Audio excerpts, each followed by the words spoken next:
रहा है।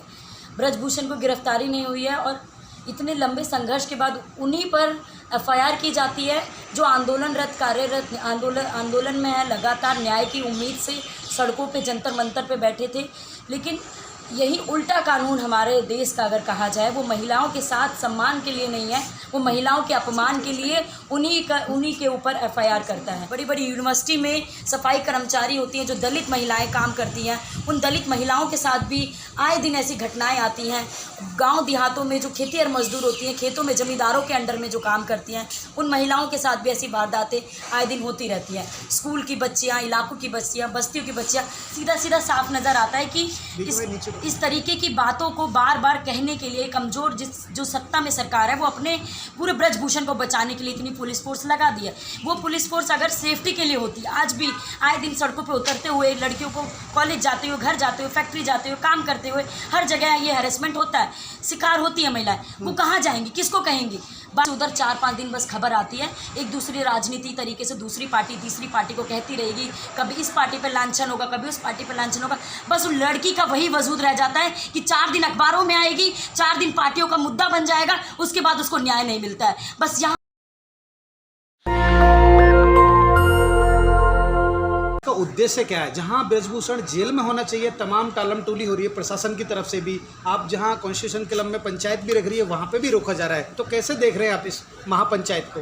देखिए, ये बहुत बड़ी बात है कि इस तरीके से कितने लंबे समय के संघर्ष के बावजूद भी आज महिलाओं को न्याय नहीं मिल रहा है। ब्रजभूषण को गिरफ्तारी नहीं हुई है और इतने लंबे संघर्ष के बाद उन्हीं पर एफआईआर की जाती है जो आंदोलन में है, लगातार न्याय की उम्मीद से सड़कों पे जंतर मंतर पे बैठे थे। लेकिन यही उल्टा कानून हमारे देश का अगर कहा जाए वो महिलाओं के साथ सम्मान के लिए नहीं है, वो महिलाओं के अपमान के लिए उन्हीं के ऊपर एफआईआर करता है। तो इस तरीके से हमारी सरकार की कानूनी व्यवस्था के बारे में पता चलता है और हम लोग बहुत शर्मिंदा भी हैं ऐसी सरकार के लिए कि इस तरीके की बात जो ये तो बड़े तबके पे जो सोना ला रही हैं महिलाएं विदेशों से, उनके साथ होने वाली छेड़छाड़, यौन उत्पीड़न जैसी घटनाओं पर कोई भी बातचीत नहीं हो रही है अभी भी। तो बाकी जो महिलाएं हैं, मतलब बाकी जो फैक्ट्रियों में महिलाएं कार्यरत हैं, मजदूर महिलाएं जो अलग अलग इलाकों में छोटी छोटी फैक्ट्रियों में काम करती हैं, जिनके अंडर में ठेके कंपनी के अंडर में वो काम करती है, ठेकेदारों द्वारा शोषण होता है। बड़ी बड़ी यूनिवर्सिटी में सफाई कर्मचारी होती हैं जो दलित महिलाएं काम करती हैं, उन दलित महिलाओं के साथ भी आए दिन ऐसी घटनाएं आती हैं।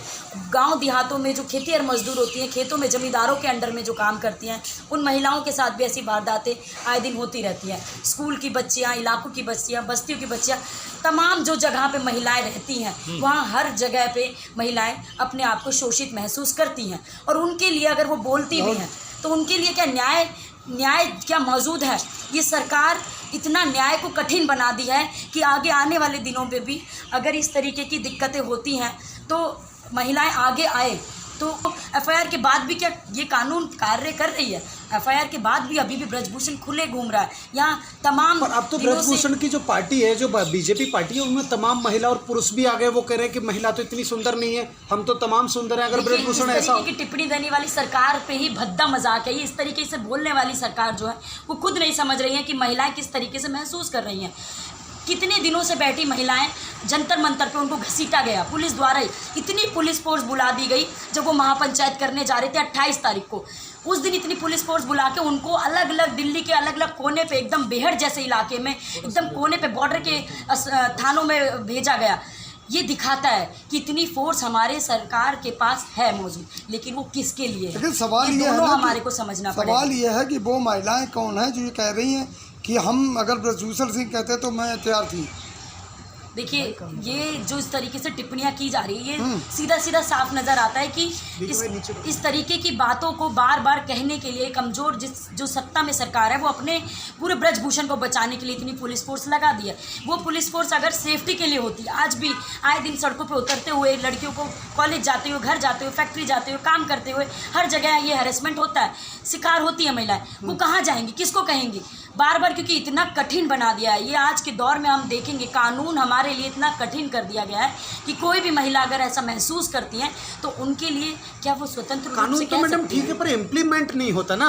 अब इम्प्लीमेंट की बात आती है ना। एक बात बताओ, बहुत सारी घटनाएं आए दिन होती है और इतनी असंवेदना इस सरकार की हो चुकी है कि अखबारों तक भी इधर से उधर 4-5 दिन बस खबर आती है। एक दूसरी राजनीति तरीके से दूसरी पार्टी तीसरी पार्टी को कहती रहेगी, कभी इस पार्टी पर लांछन होगा, कभी उस पार्टी पर लांछन होगा।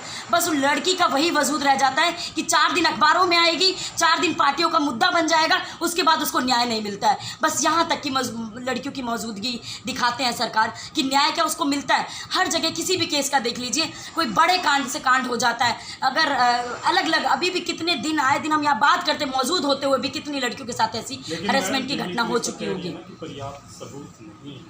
देखिए, ऐसी बात नहीं है, पर्याप्त सबूत नहीं है। बहुत सारी चीज़ें रेसलर्स के पास वीडियोस में मौजूद है, लेकिन उस तरीके की चीज़ों को कैसे माना जाए। कई वाली फ़ोटोज़ भी आप देखोगे जो पुलिस भी है, मान लो अगर पुलिस भी जिस तरीके से एंगल बदलती है, कोई महिला अगर विक्टिम है अस्पताल में जाके अपना चेकअप भी कराती है, तो वो कैसे तय करता है कि वो रिपोर्ट सही है कि गलत है। पर बीजेपी तो हमेशा कहती है बेटी बचाओ बेटी पढ़ाओ, तो फिर बीजेपी पर इतना बड़ा लांछन कैसे लग सकता है? ये नारा तब अच्छा लगता है जब बेटी बचती और बेटी पढ़ती। ये नारा अभी मौजूदा सरकार के पास सिर्फ बोलने मात्र के लिए, सिर्फ चुनावी वादे के लिए। बेटी ना तो बच रही है ना तो पढ़ रही है। किस तरीके से बेटी पहली बात अगर हैरेसमेंट का शिकार हो रही है तो वो आगे बोलना चाहती है। पहली बात तो बहुत संकट भरे दौर में आगे निकल नहीं पाती है, बोल नहीं पाती है। अगर वो बोलना भी चाहती है कि हमारे साथ ऐसा हुआ है, उसको बार बार हैरेसमेंट का शिकार होना पड़ता है। बार बार उनको इतना परेशान कर दिया जाता है, इतना कठिन भरा रास्ता कर दिया जाता है कि वहीं से लौटते हुए उस महिला को मजबूरन ये सोचना पड़ता है कि शायद हमें न्याय नहीं मिलेगा। उसके बाद अगर कोई पढ़ने वाली महिला जैसे तैसे संघर्ष करके 12वीं के बाद BA में पहुंच रही है, शिक्षा को बेच दिया गया है, शिक्षा को बड़े बड़े पैसों से उसकी फ़ीस बढ़ा दी गई है, तो अमूमन परिवारों से आने वाली महिलाएं जो बस्तियों से आती हैं, इलाकों से आती है या गांव देहातों में, वो एजुकेशन क्या पहुंच रही है, जो उन महिलाओं को पता चले कि सम्मान हमारे लिए न्याय है क्या, नहीं पता चलता। ना तो बेटी पढ़ रही है ना तो बेटी बच रही है। ऐसे ऐसे गांव देहातों में दूर दूर तक स्कूल नहीं है, इतने इलाकों मतलब 5-5, 6-6 किलोमीटर तक गांव से निकलते हुए पहली बात तो पढ़ने जा रही है, उस दौरान भी उसके साथ हैरेसमेंट हो रहा है, तो वो सेफ्टी वो भी मायने रखता है। वो सेफ्टी कौन देगा? वो सेफ्टी का दौर जिस तरीके से सरकार हमारे तक पहुंचा नहीं रही है, उस तरीके के मामलों में सरकार किसके साथ है? बस नेता जो है सिर्फ दिखाई देते हैं। मलिक तो मिली हैं बड़े बड़े लीडरान से, जो भाजपा के लीडर हैं, उनसे तो उनकी मीटिंग हुई है और 15 तारीख मुलाकात की है, 15 तारीख का टाइम भी मांगा है। देखिए, ये बहुत बड़ी बात है कि इतने बड़े लेवल पे मतलब पहलवान महिलाएं हैं, इतने बड़े लेवल पे उन्होंने अपने जितने भी संघर्ष में इतने बड़े बड़े लीडर से मिली हैं, उन महिलाओं तक उनको न्याय नहीं मिल रहा है। तो हम आम महिलाएं हैं, हम तो गली मोहल्ले से निकलते हुए आते हुए भी बस तक आएंगे, स्टॉप तक आएंगे, मेट्रो तक जाएंगे, कॉलेज तक जाएंगे, उनके साथ आए दिन ऐसी घटनाएं होती है। हम ये आज के लिए बहुत बड़ा दुखद बात है। आपको लग रहा है महिला महापंचायत से कुछ असर पड़ेगा, कुछ सुनवाई होगी आपकी? देखिए, हम लोग लगातार संघर्ष कर रहे हैं और इसलिए भी आज इकट्ठा हुए कि हम लोग अपने संघर्ष पे विश्वास करते हैं, हम लोग अपने साथ पे विश्वास करते हैं। और ये साथ उन्हीं का साथ है जो न्याय पसंद महिलाएं हैं और न्याय पसंद लोग हैं, जो अभी इस दौर में समझ रहे हैं कि भले संकट भरा दौर है कि हमें न्याय नहीं मिल रहा है, जस्टिस मिलने पे बहुत देरी होती है, इस तरीके से कानूनी व्यवस्था जो होने के बावजूद भी किसी और के पक्ष में आज न्याय दिखाई देता है, ना कि महिला के सम्मान और महिलाओं के न्याय के लिए। फिर भी हम आज संघर्ष करेंगे, तब तक लड़ेंगे जब तक हमें न्याय नहीं मिल जाता। सिर्फ पहलवान महिलाओं के न्याय की बात नहीं, यहाँ हर महिलाओं की बात है जो अभी तक हम लोग आज़ादी के 75 वर्ष के अमृत महोत्सव में खड़े होकर कहते हैं कि हम आज़ाद हैं, लेकिन वो आज़ादी का दौर भी हमें आज महसूस नहीं होता है। कैसे लग रहा है आज भी वो प्रशासन और सरकार तो आपकी बात सुनने को तैयार नहीं है, नहीं तो है, क्या बिल्कुल उम्मीद तैयार है? तो हम उनको तैयार करने, जैसे कि अलग अलग दौर में हम लोगों को और मेहनत करनी पड़ेगी और उन महिलाओं तक जाना पड़ेगा। उन सभी महिलाओं को जो अभी तक न्याय से वंचित रह पाई हैं, वो बार बार संघर्ष करते हुए थाने तक पहुंचती हैं, उनके बीच में उनको अटैक कर दिया जाता है। बयान देने जाती हैं किसी अदालत में उनके बीच में उसको अटैक करके हटा दिया जाता है। कोई पीड़िता होती है, रातों रात जला करके उनकी बॉडी को जला दिया जाता है, उनके सबूतों को ख़त्म कर दिया जाता है, उनके भी न्याय की बात है। और ये सरकार से हम चुनौती दे के कहेंगे कि हम तब तक नहीं रुकने वाले हैं, हम इतने बड़े पैमान में खड़े होंगे कि किसी दिन उनको झुकना ही पड़ेगा और हमारे को हर सब महिलाओं को न्याय देने के लिए उनको आना ही पड़ेगा। और इस तरीके के कानूनों को जो सिर्फ खोखले तौर पे बस दिखाने के लिए पेश कर दिया है, उनको लागू करवाना पड़ेगा। और वो हम लड़के अपने दम से हम संघर्ष पे विश्वास करते हैं। संघर्ष के बाद उन सभी महिलाओं को जो अलग अलग इलाकों में रहती हैं, जो हैरेसमेंट का शिकार होती हैं, फैक्ट्रियों में रहती है जो हैरेसमेंट का शिकार होती हैं, गांव देहातों में होती है जो हैरेसमेंट का शिकार होती हैं, खेतिहर मजदूर, स्कूल की छात्राएँ, जहाँ जहाँ महिलाएँ जाती है, किसी ऑफिस में, दफ्तर में, कहीं पर भी महिलाएँ ये परेशानी महसूस करती है, उन सभी महिलाओं को एक मंच पर ला के उन सबके न्याय की बात को करते हुए पूरा बड़े पैमाने से हमें आंदोलन खड़ा करना पड़ेगा। और तभी महिलाओं के आंदोलन से हम अपने न्याय तक पहुंच पाएंगे। और उन कानूनों को बनाने में मजबूरन सरकार को झुकना पड़ेगा और ये मानना पड़ेगा कि महिलाएं जब सड़कों पे उतरती हैं तो इतिहास में करवटें बदलती हैं, इतिहास में पन्ने बदले जाते हैं। और ज़रूर इस तरीके से न्याय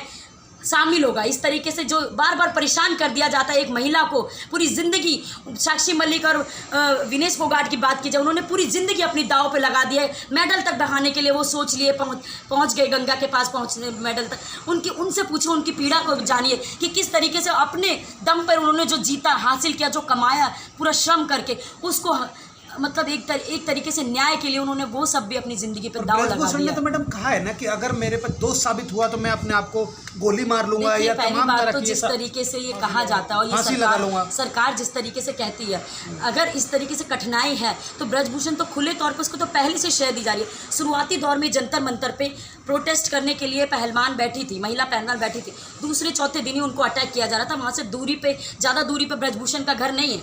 तो ये दिखाता है कि पुलिस फोर्स किसके लिए, किसकी सेफ्टी के लिए। तो सरकार के राजतंत्र में जब भी कोई रेपिस्ट या जब भी कोई आरोपी होता है, वो सरकार उसको सह दे के उसको बचाती है। और ये आज का केस नहीं, इतिहास में कई केस है। उन्नाव का देख लीजिए, कुलदीप सिंह सेंगर का देख लीजिए, गुजरात का बिल्किस बानो का केस देख लीजिए। रिहा करते ही दोषियों को लड्डू खिलाए जा रहे हैं, माला पहनाई जा रही है। इस सरकार को समझना पड़ेगा, हम सभी जनतावासियों को, किस तरीके की सरकार आज मौजूदा सरकार हमारे सामने बैठी है। और इस तरीके से हम अपनी न्याय के लिए गिड़गिड़ाते हैं, महसूस करते हैं, इस पल को बार बार महसूस करते हैं कि आए दिन होने वाली घटनाओं में बार बार हमें टारगेट किया जाता है, बार बार हमें प्रताड़ित किया जाता है। इन सभी महिलाओं को और सभी जो न्याय पसंद लोग हैं उनको मैं एक संदेश भी देना चाहूँगी, आप लोग जब तक सड़कों पे नहीं उतरेंगे, हमारे लिए कोई नहीं है साथ देने वाला। हमें अपना साथ खुद चुनना पड़ेगा। किसी भी चुनावी पार्टी से अभी उम्मीद नहीं है कि वो साथ देगी, बस वो इधर से उधर राजनीति करती है। 4 दिन ही अखबार में आएगी उन महिलाओं की जो ब्रूटल केस हो जाता है, बाकी महिलाओं का तो कुछ पता ही नहीं है, थानों तक ही नहीं पहुँचता है, केस ही दर्ज नहीं होता है, उन पुलिस प्रशासन तक नहीं पहुँचता है कि उनके बारे में कुछ हुआ है तो वो महसूस कर पाए खुले तौर पे बोलना। क्योंकि डरी हुई सहमी है, किसी ने अगर थप्पड़ लगा दिया, उसके बारे में खिलाफ गए तो अगले दिन उसी के लिए उसकी जान का खतरा बन जाता है। तो ये सरकार इस तरीके की व्यवस्था को जन्म दे चुकी है, अपनी जड़ें फैला चुकी है। उन जड़ों को काटने के लिए तमाम इलाकों की, तमाम गाँव की, पूरे भारतवासी की महिलाओं को आना पड़ेगा और एकजुट इस संघर्ष के साथ आना पड़ेगा। तभी हम अपने लिए स्वतंत्र रूप से फिर कहेंगे हम आज़ाद हैं। आज हम आज़ाद नहीं हैं, भले हम 75 वर्ष आज़ादी का अमृत महोत्सव। नेशनल दस्तक की आपसे गुजारिश है कि अगर इसको बचाना चाहते हैं तो नेशनल दस्तक को सब्सक्राइब करने के लिए रेड कलर के सब्सक्राइब बटन को दबाएं, फिर बेल आइकन की घंटी दबाएं। नेशनल दस्तक को बचाने के लिए बहुत ज़रूरी है कि हर खबर को शेयर करें, लाइक करें, कमेंट जरूर करें।